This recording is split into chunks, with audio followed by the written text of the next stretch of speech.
Assalamualaikum teman-teman, terima kasih untuk kalian yang sudah mengeklik video ini. Sebelum lanjut jangan lupa like dan subscribe dulu ya. Oke, mari kita mulai ceritanya. Angin semilir sore hari adalah teman akrab Rudy. Selalu begitu. Sejak kecil, ia sudah terbiasa menghabiskan hari-harinya di hutan pedalaman Sulawesi, menggembalakan kambing-kambingnya yang lincah.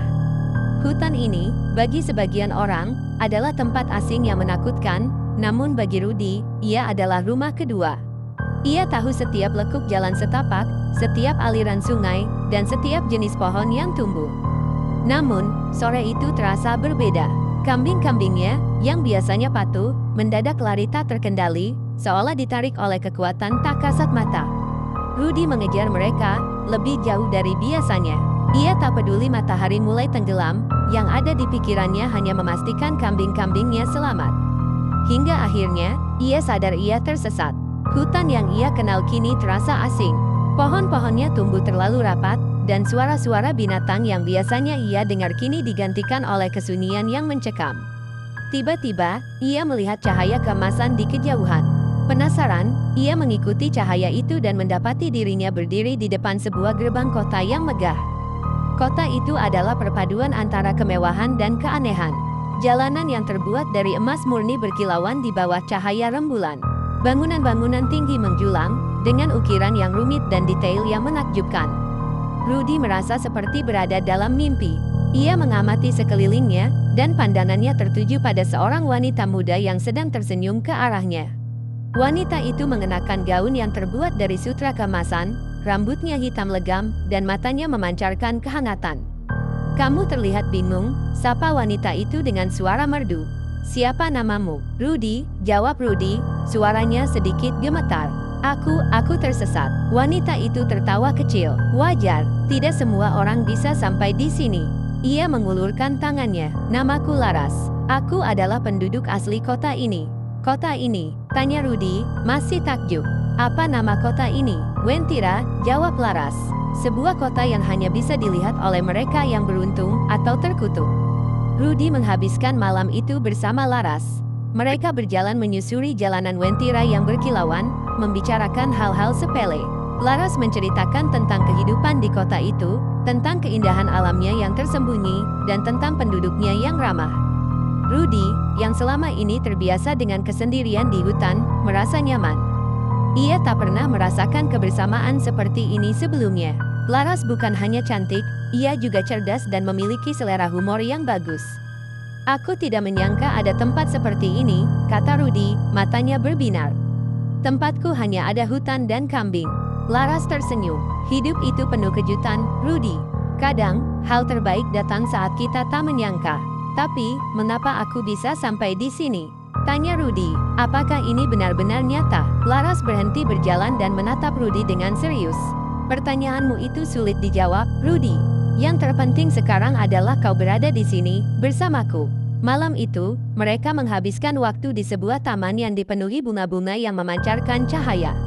Rudy dan Laras berbaring di rerumputan, menatap langit malam yang dipenuhi bintang-bintang. Rudy merasa damai. Ia mulai lupa dengan kambing-kambingnya, dengan keluarganya, dengan dunia yang ia kenal. Yang ia inginkan hanyalah berada di sisi Laras selamanya.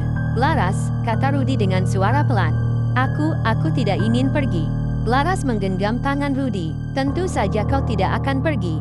Kau akan tinggal di sini selamanya." Sebuah senyuman dingin terukir di bibir Laras. Mata hangat yang tadinya memancarkan kehangatan kini berubah menjadi sorot. Kosong. Rudy merasa ada sesuatu yang tidak beres. Ia mencoba menarik tangannya, tapi genggaman Laras begitu kuat, seperti belenggu tak terlihat. "Kamu milik Wentira sekarang, Rudy," bisik Laras, suaranya kini terdengar asing, menyerupai desiran angin. "Seperti mereka yang datang sebelummu." Rudy mencoba berteriak, namun suaranya tercekat di tenggorokan. Ia melihat sekelilingnya, dan pemandangan indah yang ia lihat kini berubah menjadi kengerian. Bunga-bunga yang bercahaya kini layu, mengeluarkan bau busuk. Bangunan-bangunan emas yang megah kini terlihat usang dan hancur, ditumbuhi lumut dan akar pohon. Di kejauhan, ia melihat sosok-sosok kurus kering, dengan mata kosong, yang berjalan tanpa tujuan. Mereka adalah para pendahulu yang juga terpikat dengan Wentira. Ia menoleh ke arah Laras, dan wajah cantik yang tadinya memikat kini terlihat pucat pasi, kulitnya mengelupas, dan matanya memancarkan kegelapan. Rudy menyadari bahwa kota ini bukan surga, melainkan jebakan. Dan ia baru saja masuk ke dalamnya. Ia menutup matanya, berharap ini semua hanyalah mimpi buruk. Namun, ia tahu bahwa ia akan terperangkap di sini selamanya, bersama para penghuni Wentira yang tak pernah pulang. Rudy membuka matanya, napasnya tersengal. Ia mencoba melepaskan diri dari cengkeraman Laras, namun sia-sia. Wanita itu kini memancarkan aura dingin yang menusuk tulang. "Lepaskan aku," Rudy berteriak, suaranya bergetar ketakutan. Laras hanya tersenyum sinis. "Kau sudah menjadi bagian dari kami, Rudy. Tidak ada jalan untuk kembali."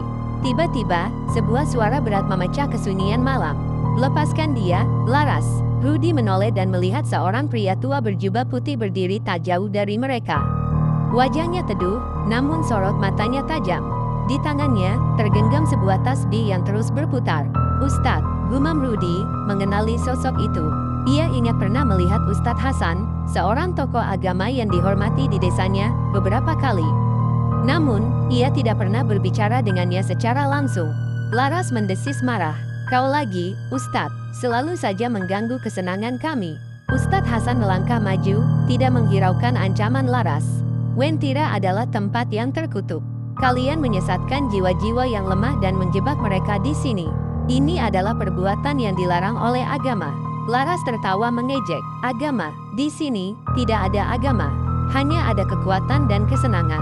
Ustadz Hasan menggelengkan kepalanya. "Kekuatan dan kesenangan yang semu. Kalian hanya hidup dalam ilusi." Ustadz Hasan mengangkat tangannya dan mulai membaca doa. Suaranya menggetarkan udara, membuat bunga-bunga layu semakin cepat dan bangunan-bangunan runtuh. Laras mengerang kesakitan, cengkramannya pada Rudy mulai melemah.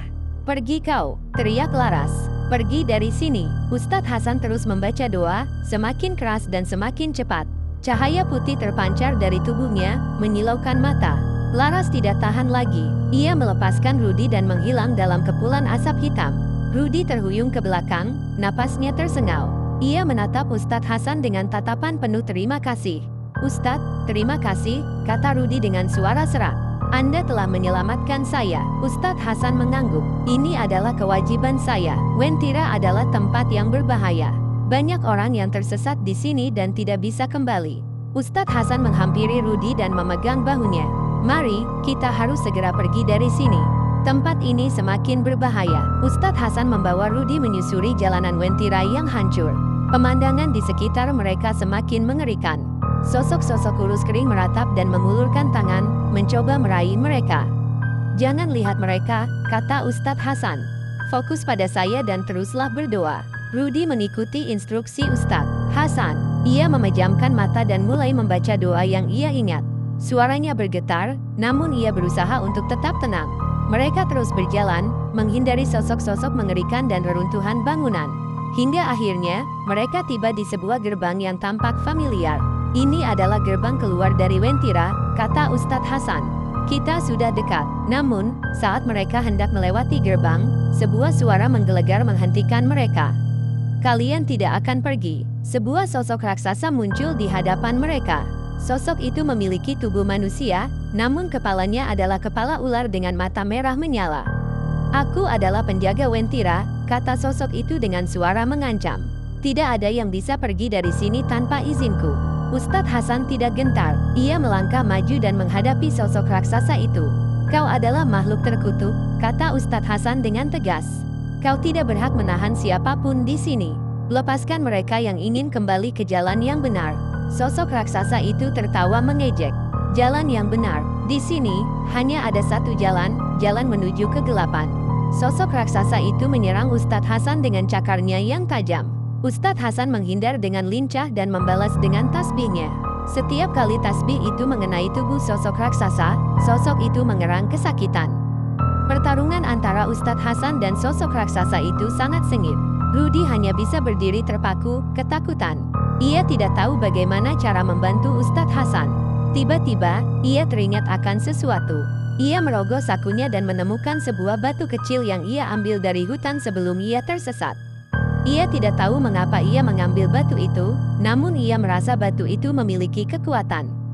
Dengan keberanian yang tiba-tiba muncul, Rudy melemparkan batu itu ke arah sosok raksasa. Batu itu mengenai mata sosok raksasa, membuatnya mengerang kesakitan dan kehilangan keseimbangan. Ustadz Hasan memanfaatkan kesempatan itu dan membaca doa dengan lebih keras.